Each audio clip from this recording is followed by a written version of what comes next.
Hello everyone, welcome to NCERT glows. और ये हमारा टेलीग्राम चैनल है एनसीईआरटी ग्लोज। आप इसको जरूर ज्वाइन कर सकते हैं। लेक्चर के सारे नोट्स आपको शॉर्ट फॉर्म में यहीं पे प्रोवाइड किए जाते हैं। सबसे पहले मैं आपको कहना चाहूँगा कि कुछ रीजंस की वजह से अभी आपके रेगुलर 2 दिन लेक्चर अपलोड नहीं हो पाए, लेकिन अब आपके रेगुलर लेक्चर अपलोडेड यहाँ पे होंगे।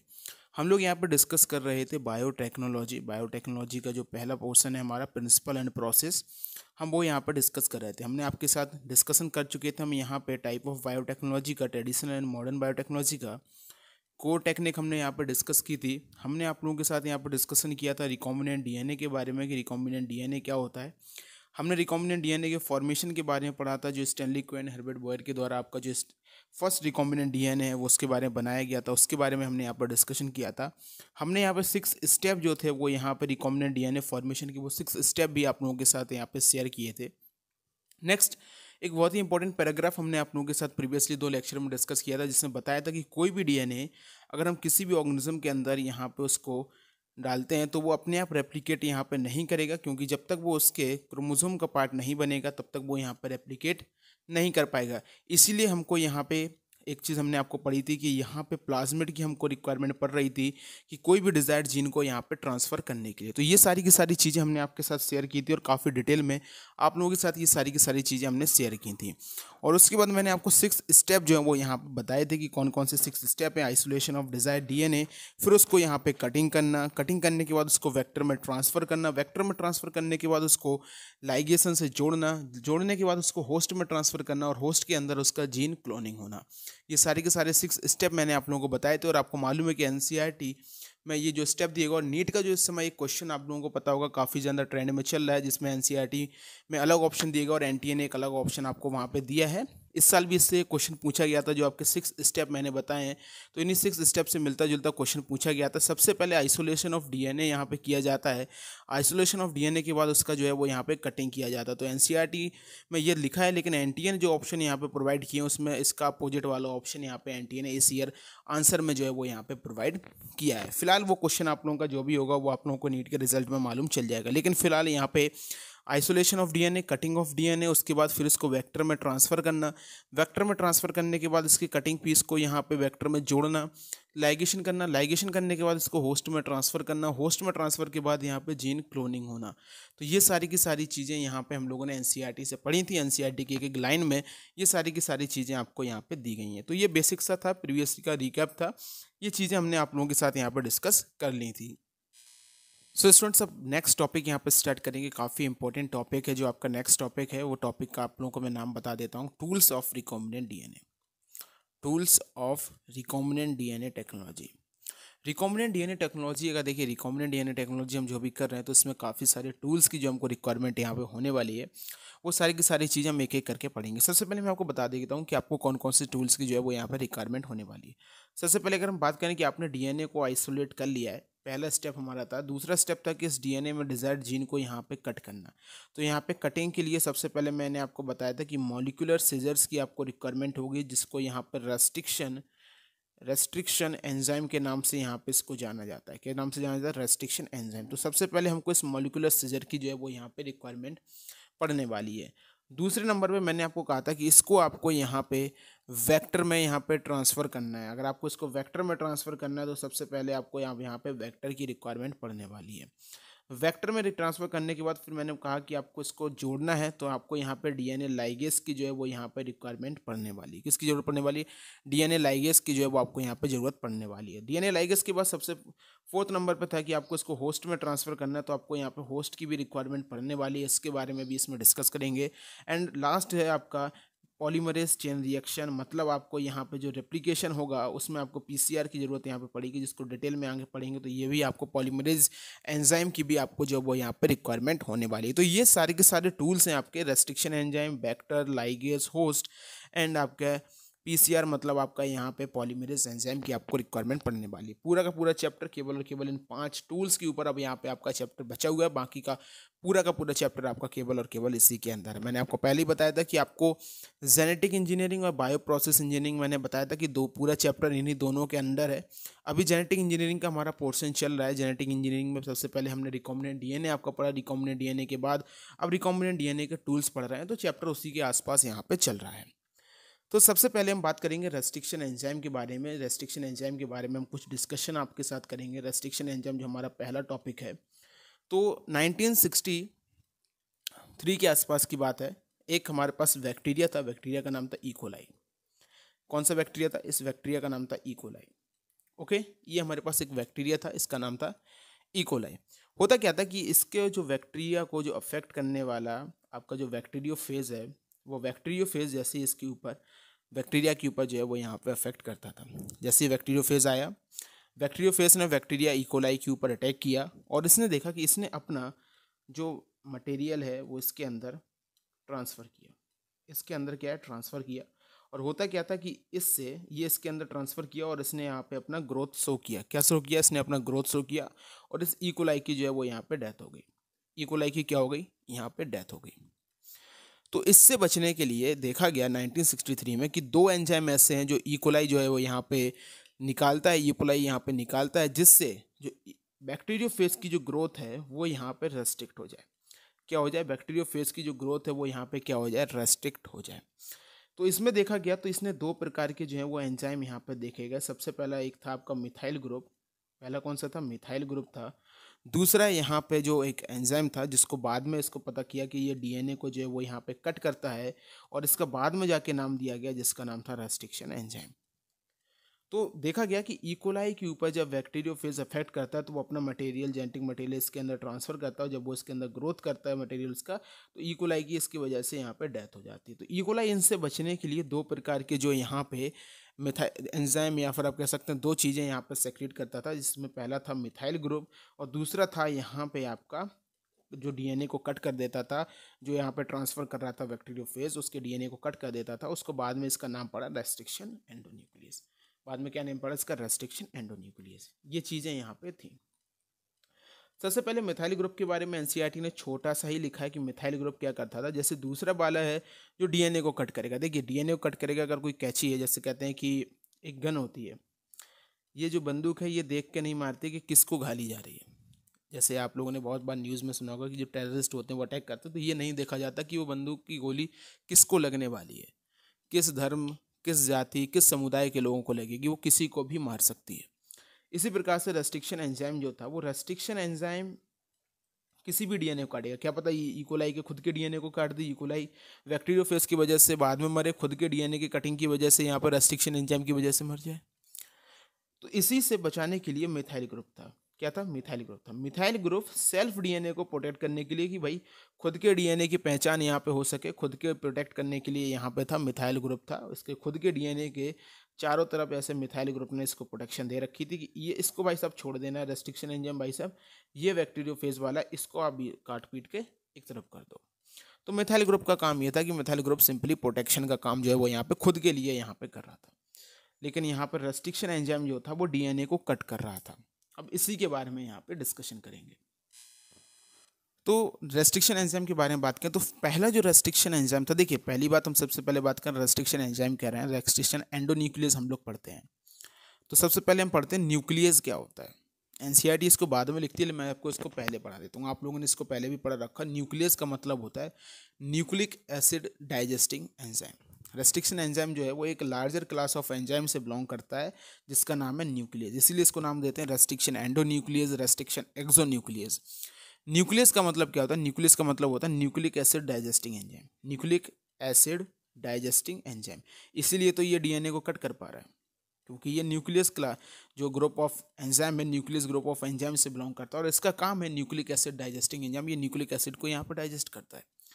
दो प्रकार के रेस्ट्रिक्शन एंजाइम हमारे पास है। रेस्ट्रिक्शन एंजाइम हमारे पास दो प्रकार के हैं। एक का नाम है एंडोन्यूक्लियस, दूसरे का नाम है एक्सोन्यूक्लियस। एक है हमारे पास एंडोन्यूक्लियस और एक है हमारे पास एक्सोन्यूक्लियस। दोनों में अंतर क्या है? एंडोन्यूक्लियस का काम क्या है कि एंडोन्यूक्लियस के स्पेसिफिक बेस पेयर के सीक्वेंस में जो है वो यहाँ पे डीएनए को कट करता है। क्या कहा? एक स्पेसिफिक बेस पेयर का जो सीक्वेंस होता है, उस बेस पेयर के सीक्वेंस में ही जो है वो यहाँ पे डीएनए को डाइजेस्ट करता है या फिर डीएनए को कट करता है। लेकिन एक्सोन्यूक्लियस क्या करता है? एक्सोन्यूक्लियस ये बिल्कुल एंड से जो है वो यहाँ पे कट करता है, बिल्कुल एंड से जो है वो यहाँ पे कट करता है। तो ये दो प्रकार के जो है वो यहाँ पे एंजाइम होते हैं, एक होता है रेस्ट्रिक्शन एंडोन्यूक्लियस और एक होता है रेस्ट्रिक्शन एक्सोन्यूक्लियस। अब बात इतनी सी कि हमको डिजायर्ड जीन चाहिए, डिजायर्ड जीन चाहिए तो वो हमको कहीं ना कहीं डीएनए के स्ट्रैंड में यहाँ पे बीच में हमको मिल रही होगी, हो सकता है शुरुआत में भी मिले, तो उसके लिए हम एक्सोन्यूक्लियस का इस्तेमाल कर सकते हैं।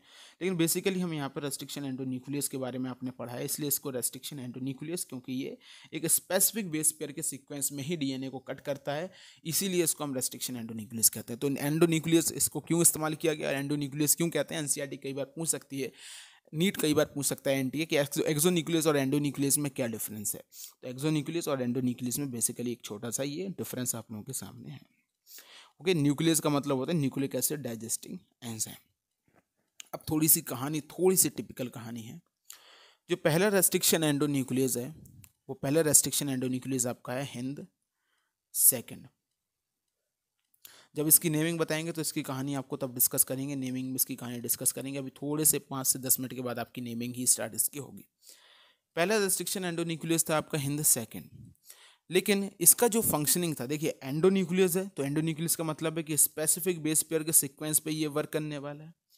लेकिन जब देखिए सबसे पहले क्या था, आज से मान लीजिए आज 2023 है, लेकिन उसके 5 साल पहले आप जाइए, 5 ईयर पहले आप गए, तब हमने एक एंजाइम आइसोलेट किया, जो एंजाइम था एंडोन्यूक्लियस। एंडोन्यूक्लियस की तरह जो है वो यहाँ पर वर्क कर रहा था, लेकिन तब हमने उसका नाम कुछ भी नहीं दिया था। नाम उसका हमने तब इसलिए कुछ भी नहीं दिया क्योंकि तब हमको उसके कैरेक्टरिस्टिक के बारे में या फिर ये कैसे जो है वो डीएनए को कट कर रहा है, कैसे कर रहा है, इसके बारे में हमको नहीं मालूम था। लेकिन 5 साल बाद आज 2023 में हमने उसको नाम दिया हिंद सेकंड। 2023 की बात नहीं है ये बात बहुत पुरानी है, 1963 से हम बात कर रहे हैं यहाँ पे। हम एक एग्जाम्पल के रूप में आपको बताएं तो 2023 में हमने इसको नाम दिया हिंद सेकंड। लेकिन ये 5 साल पहले आइसोलेट हो चुका था, लेकिन हमको उसके जो कैरेक्टरिस्टिक थे, वो कैसे वर्क करता है, वो उसके कौन कौन से बेस पर सीक्वेंस हैं जिसको वो कट करता है, वो हमको 5 साल बाद पता चले। तो ऐसा है कि फर्स्ट रेस्ट्रिक्शन एंडोन्यूक्लियस हमारा जो था वो हिंद सेकंड था, लेकिन उसके जो कैरेक्टरिस्टिक फीचर थे वो एनसीईआरटी कहती है कि हमको 5 साल बाद पता चले। ये स्पेसिफिक 6 बेस पेयर के सीक्वेंस को कट करता है डीएनए में। ये मान लीजिए आपका डीएनए है, ये आपका डीएनए है। इस डीएनए में स्पेसिफिक 6 बेस पेयर के जो सीक्वेंस होंगे, ये आपके 6 बेस पेयर के जो सीक्वेंस होंगे, ये इनको ही कट करता है। यही चीज़ हमको 5 साल बाद मालूम चली थी, 5 ईयर बाद हमको यही चीज़ मालूम चली थी कि स्पेसिफिक 6 बेस पेयर के सीक्वेंस को ये यहाँ पे कट करता है।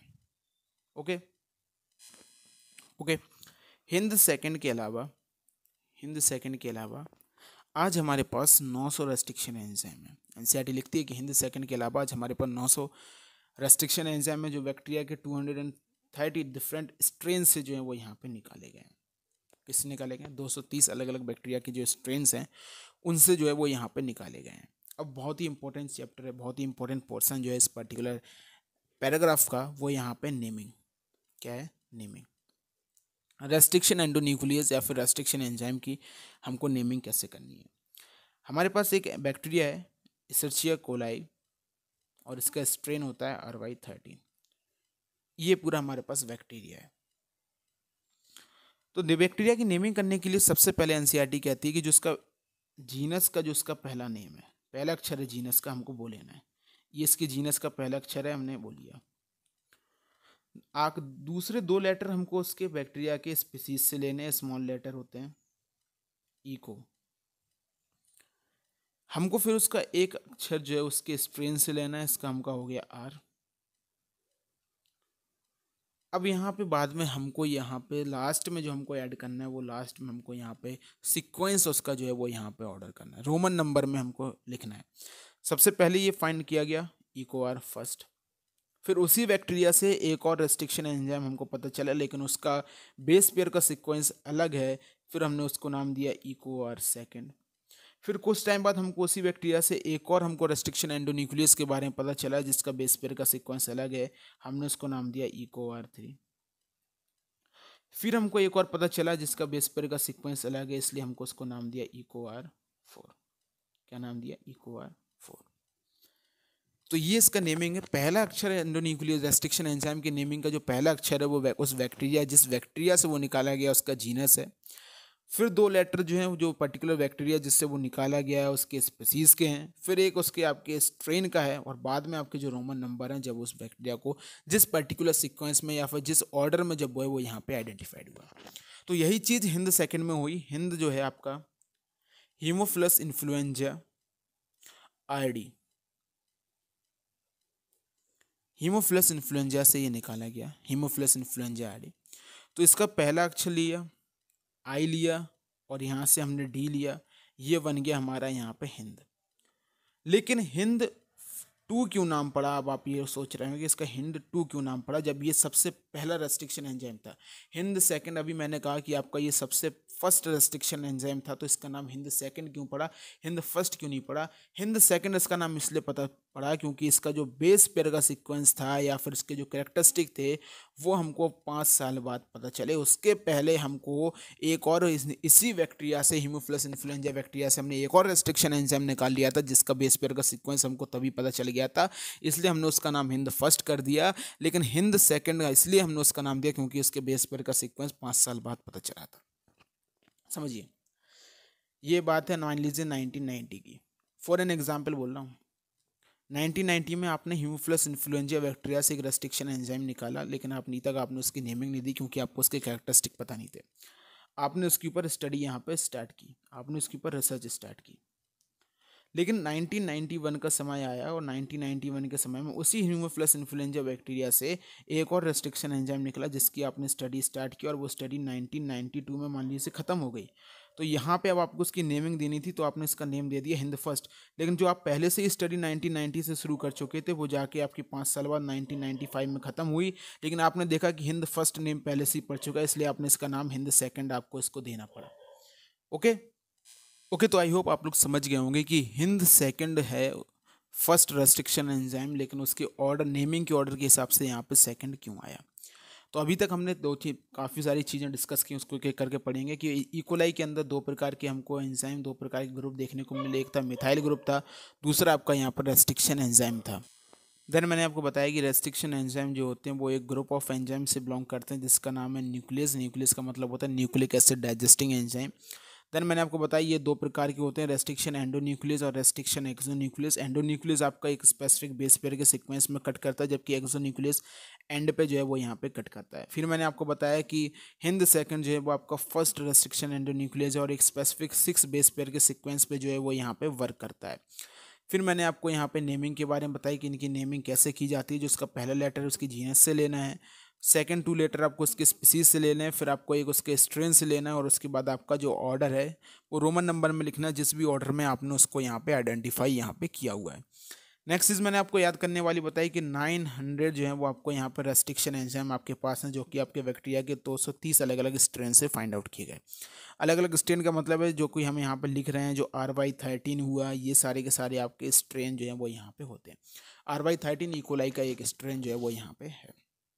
ये सारी की सारी चीज़ें मैंने आपको बताया, और NCERT के छोटे से पैराग्राफ में NCERT ने काफ़ी अच्छे तरीके से ये सारी की सारी चीज़ें लिखी हुई हैं। देन NCERT एक और चीज़ लिखती है जिसको हम यहाँ पे कहते हैं पैलिंड्रोमिक सीक्वेंसेस। NCERT कहती है कि जो रेस्ट्रिक्शन एंडोन्यूक्लियस है वो वर्क कैसे करता है। आपके पास मान लीजिए ये एक पूरा का पूरा DNA है। ओके, ये एक DNA को आपने एक चैम्बर ऐसा आपने लिया, इसके अंदर रेस्ट्रिक्शन एंडोन्यूक्लियस आपने डाला। रेस्ट्रिक्शन एंडोन्यूक्लियस पूरे के पूरे इस DNA को, लेंथ को यहाँ पे जो है वो यहाँ पे ऐड क्या करेगा, इसके ऊपर इंस्पेक्शन करेगा। क्या करेगा, इंस्पेक्शन करेगा, और जहाँ पे इसको इसका रिस्पेक्टिव बेस पेयर का सीक्वेंस मिलेगा और ये वहाँ पे कट करेगा और इसको काट के अलग करेगा, और ये अपना काम यहाँ पे करता जाएगा। ये मिलते जा रहे हैं इसको इंस्पेक्शन में, और ये यहाँ पे करता जा रहा है। जैसे ही उसको स्पेसिफिक रिकॉग्निशन सीक्वेंस जो है उसका वो मिलेगा, वो दोनों DNA के दोनों एंड हैं, दोनों स्ट्रैंड हैं, उनसे बाइंड करेगा और वहाँ पे कट लगा के उसको यहाँ पे कट कर देगा। जो शुगर फॉस्फेट बैकबोन्स हैं उसको जो है वो यहाँ पे कट वहाँ पे कर देगा। ओके, जो भी आपके स्पेसिफिक बेस पेयर सीक्वेंस होते हैं उन स्पेसिफिक बेस पेयर के सीक्वेंस को ही यहाँ पे पैलिंड्रोमिक सीक्वेंस कहते हैं। क्या कहा, जो भी आपके DNA के स्पेसिफिक बेस पेयर सीक्वेंस हैं उन स्पेसिफिक बेस पेयर सीक्वेंस को ही हम यहाँ पे पैलिंड्रोमिक सीक्वेंस कह रहे हैं। क्या, कौन से सीक्वेंस कह रहे हैं, उन्हीं को हम यहाँ पे पैलिंड्रोमिक सीक्वेंस कह रहे हैं। पैलिंड्रोमिक सीक्वेंस क्या होते हैं कि उसको अगर आप 5' टू 3 प्राइम और 3 प्राइम टू 5 प्राइम एंड पे आप पढ़ेंगे तो वो आपको सेम यहाँ पे दिखेंगे।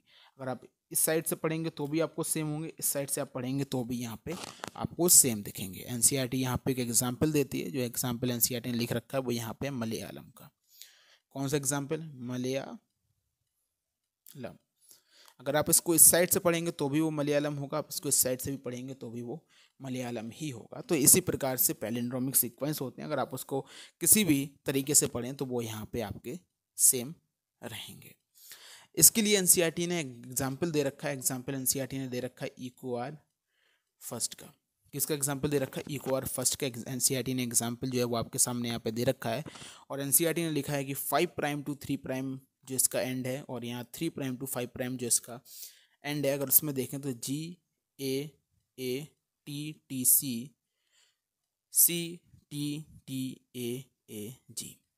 आप इसको अगर यहाँ से यहाँ पढ़ेंगे या फिर यहाँ से यहाँ पढ़ेंगे तो आपको दोनों में यहाँ पे सेम ही सीक्वेंस आपको रीड करने को मिलेगा, और इसीलिए इसको पैलिंड्रोमिक सीक्वेंस कहते हैं। और ये आप देख सकते हैं जो स्पेसिफिक 6 बेस पेयर का सीक्वेंस है ये इक्वार फर्स्ट का सीक्वेंस है। तो ये आप बहुत अच्छे से याद कर लीजिए कि GAATTC आपका किसका सीक्वेंस है। आप इसको 5 प्राइम टू 3 प्राइम याद कर लीजिए। नेक्स्ट आपको पता है कि ये पैलिंड्रोमिक सीक्वेंस होते हैं, तो 3 प्राइम टू 5 प्राइम आपको बनाने के लिए कोई भी ज़रूरत नहीं पड़ेगी इजी से। तो ये आप याद करिए कि इक्वार फर्स्ट का जो पैलिंड्रोमिक सीक्वेंस है वो GAATTC, या फिर इक्वार फर्स्ट रेस्ट्रिक्शन एंडोन्यूक्लियस का जो स्पेसिफिक बेस पेयर सीक्वेंस है वो GAATTC जो है वो आपका स्पेसिफिक बेस पेयर सीक्वेंस है। ओके, आज इतना ही करेंगे। नेक्स्ट जो आपका सेशन होगा उसमें एनसीईआरटी ने 2 इंपॉर्टेंट डायग्राम जो है वो दे रखे हैं, वो दोनों इंपॉर्टेंट डायग्राम और साथ ही साथ सेपरेशन ऑफ DNA फ्रेगमेंट आप लोगों के साथ डिस्कस करेंगे। Thank you.